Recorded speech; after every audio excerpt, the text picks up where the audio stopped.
All right, so this is some homework help for 10.7 through 10.8, and it's covering two basic principles from our physics class.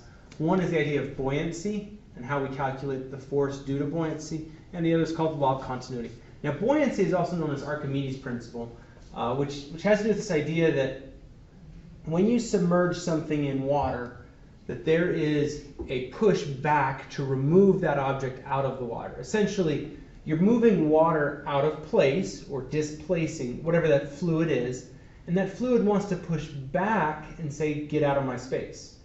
And so when we put something and we submerge it in a fluid, okay, we have the weight of the object pointing down, which we can see right here. Okay, the weight of the object is pushing down, mass times gravity. However, there is a push back, up, and that push is caused by the pressure from the fluid. And so we have this, what we call buoyant force, okay? And so when we calculate buoyant force, really what's happening is there's a specific amount of fluid that's been pushed out of the way, and that fluid is trying to push it back out. And so the weight of that displaced fluid, or the mg of the displaced fluid, will tell us how much force there is due to buoyancy. The issues that we typically have here is how do we figure out how much mass of the fluid there is? Now, in Archimedes' Principle, one of the first ideas that was really groundbreaking for this was to fill the tub or fill a reservoir all the way full. And when it was all the way full, the water would spill out when you submerged the object. Well, the amount of water that poured out, you could mass that. You could go ahead and weigh it and figure out how much weight there was, and that would tell you how much force there was due to buoyancy. However, we don't always do that. Sometimes we put something in the ocean, and the water doesn't spill out of the ocean, and so we can't weigh that. There's got to be some other way. Well, it turns out that there is a connection, and it has to do with volume. We have to understand that the volume of the solid object, we're going to call it solid, because we're not going to focus on a fluid inside of a fluid, like oil and water. There would be a buoyant force there, but we're going to talk specifically about the solid object submerged in a fluid. But the volume of the solid object would be the same as the volume of the displaced fluid. In other words, the space that that object takes up is equal to the space that was vacated by the fluid. Now, this is important because using our density formula, which says the density of an object is equal to its mass divided by volume, having this rewritten for volume, we would get that the volume of an object is the mass over the density of that object.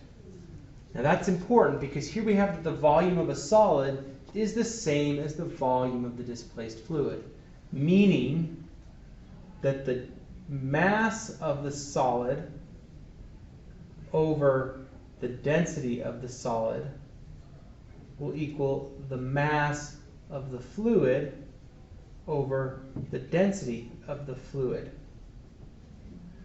Now this is fundamentally important because while I'll often know what the material is made out of, is it steel, is it concrete, what is my solid object made out of, and I'll often know what the fluid is, the mass might be a bit of an issue. And I could use the mass of my solid to work this out, but this is actually going to give me a really quick way to figure out how much fluid was displaced.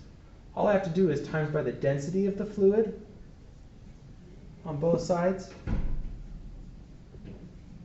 and I find out that the mass of my fluid that's been displaced, now this is important, that's this guy right there. The mass of my displaced fluid is going to equal, and I'm going to rewrite this a little bit differently, the mass of my solid times a ratio of the density of the fluid divided by the density of the solid. Okay? Now the fluid should always be less dense than the solid, typically in these situations. Because that's true in these submerged situations, when we look at this, we're going to notice that the mass is essentially reduced. So we're going to have less, and that's why stuff will sink. If the density of the fluid is ever more dense than the density of the solid, then here we're going to get an increase in mass, which means that we're going to see that it's being pushed up harder than gravity is pushing down. So if I gave you the mass of a solid and what it's made of, this should be able to come out as just a number. That the amount of fluid that's been moved is a calculatable value. And then when you come to talk about the buoyant force on an object, you take that mass times gravity and you're done. There are a lot of other ways and specific problems that we might need to look at, but to be honest, at the end of the day, this is it.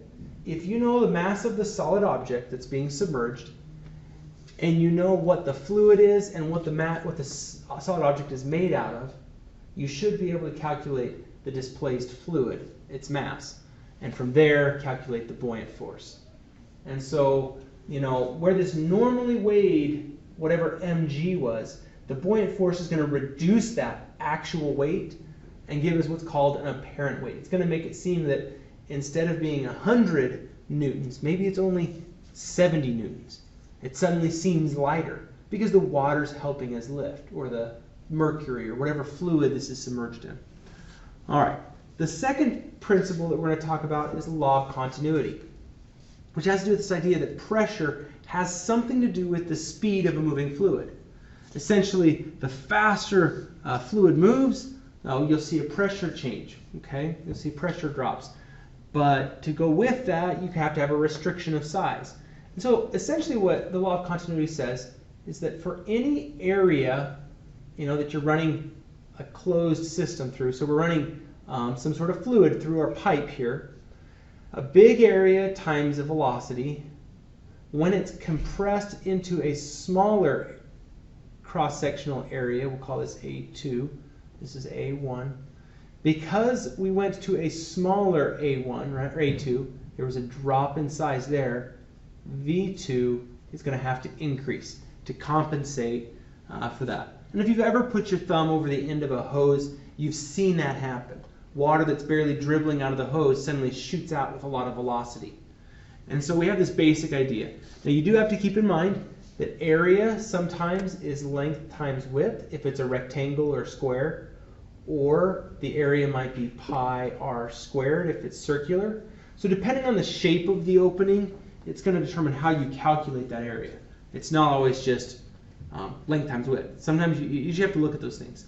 Velocity needs to be typically we're going to do it in meters per second. But when we're doing a velocity compared to a velocity, you can stay in centimeters per second on both sides. Just like you could solve the areas both in square centimeters instead of square meters. I honestly would be more likely to just go to meters per second, and solve from there. Now there is an interesting, so this is a pretty easy problem to work with, but a really interesting thing that comes out of it, just by looking at the units. The unit on the right-hand side, or left, because they're identical, is area, which would be meters squared, times velocity, which is meters per second. If we combine those units, we end up with meters cubed per second. What this tells us qualitatively is that meters cubed, that's a volume. That's a length times a width times a height. And seconds would be a time. So there are situations where instead of saying we have a pipe, it went from a big pipe to a small pipe, or a small pipe to a big pipe, and we look at this A1 V1 equals A2 V2, sometimes we're actually talking about filling something. Maybe it's a bathtub, maybe it's a room, and we want to fill it with clean air. And so those kinds of things become more a question of volume over time rather than the speed of a fluid flowing through a cross-sectional area.